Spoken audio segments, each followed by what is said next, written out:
Dito nga, kinuha ang wallet mo. Dito sa camera. Halika, umakit ka dito para makita mo. Sa Japan, South Plus. Oh, akit siya ha. Ang lakas ng ano ko kasi imposible sa globe ba iiwan yun eh. Ang lakas ng ano ko, yung kiramdam ko, di ba? Oh. Kasi imposible. Bakit dito sila nagpunterya lahat? Samantalang wala namang yung mga tao kalat. Hindi halata talaga na ipitin ka. Yun ang ano ng magnanakaw eh. Ipitin ka nila.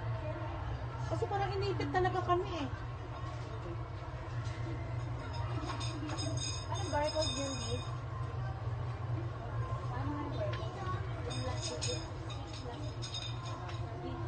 Oo, kapag kailangan yung bag niya talaga.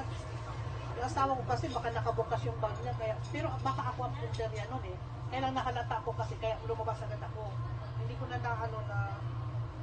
kasi itong cellphone ko, sandali lang tutuputin yun nandito eh. 119. Kaya nandiyan na siya. Kasama na. 11. Leka, Ang cellphone mo. sana man yung ID ibalik. O kaya itapon na lang ba? Kasi yung mga ID, lahat ng ID na nandoon eh. Wala na.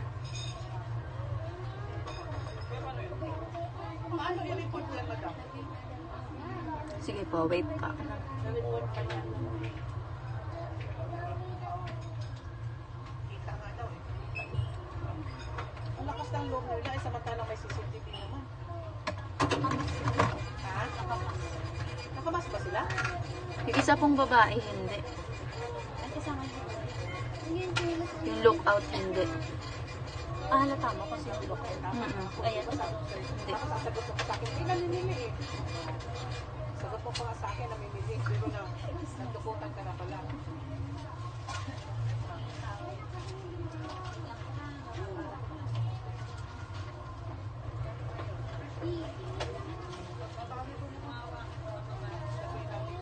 I-report namin din sa admin, no? Papa, wait lang po. Ano? I-report din natin sa admin.